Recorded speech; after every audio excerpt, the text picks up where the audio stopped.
if you're familiar with the song Tears in Heaven from Eric Clapton. And you probably know some of the story that it's about the death of his 4-year-old son, Connor. And I'll skip over most of it, but Connor ran out the 52nd floor window of a high-rise in Manhattan. He was playing and went right over the railing. And Clapton walked into the hotel room and found out from the boy's mother that his son had just fallen to his death. Clapton had spent the night before at the circus with his son, and it was the first time in his life, after years of drinking, after years of heroin, after years of womanizing, that he finally felt like a dad. And he loved the night with his son at the circus, and he was looking forward to the next day he was going to take him to the zoo. That's why he was coming to get him, and he was devastated by that. And it led to the writing of the song Tears in Heaven.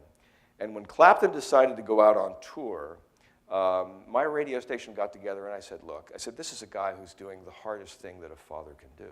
I mean, to write a song about the death of your son is hard enough, but to perform it every night in front of a live audience has to be just brutally difficult. So when he comes to town, let's not do a stupid contest where we're giving away tickets to the 10th caller, or we're giving away an autographed guitar, or the type of stuff that radio stations always do. I said, let's do something more meaningful. Let's honor the fact that he's one of the greats who just went through some horror, but he's here sharing it with us. What can we do? So I had the idea to call the Bic company. They make lighters and pens and all of that. And I said, I would like 20,000 Bic lighters. And what I'll do is put Clapton's name on one side on the date of the show and our station on the other, and we will hand them out to people as they go into the concert that night.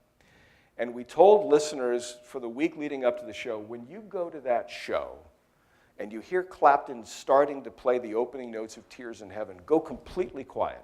Don't make a sound and hold up your flame. And let him know that you appreciate him being there and that you respect the pain that he's had to go through. But make it not a sound. And it was a difficult task to do, to get 16,000, 17,000 people to all do that.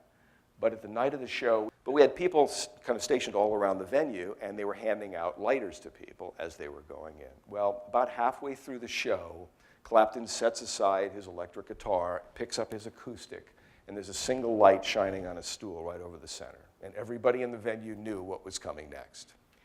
So Clapton sits down, and he's playing the opening notes with his head down, like I am right now, playing the opening notes of Tears in Heaven, and it goes quiet. He's used to having people clap, and they go, oh, I recognize that song, and they cheer. Quiet. And he looks up, and he sees this sea of light, and he realizes exactly what's going on. And the people who were in the audience were moved by the fact that he stopped playing and just for maybe 10 or 15 seconds just looked out and marveled over the crowd. And you could tell that he was moved, because when he started the song and started singing the song, his voice cracked. And he got all lost in the beginning of the song. And I told my staff afterwards that everybody who was in that venue that night and saw that, years from now, will hear Tears in Heaven come across the radio or at a party or a club, and they'll go, you know, I was there a night where I saw Eric Clapton do that, and here's the emotional connection that I have with that guy. I don't think that happens with Katy Perry. I don't think that happens with Taylor Swift. And I think Taylor Swift's phenomenal, by the way. I've met her and I've seen her several times. Tremendous talent. But I don't think that you're going to be seeing people wear Justin Bieber t-shirts 15 years from now. But they still wear this with pride. And I think that's guys like Clapton who have that kind of emotional depth that make him special. It also speaks to the healing power of music. And that's kind of a recurring theme tonight, is that there is a redemptive power that energizes you and soothes you with music.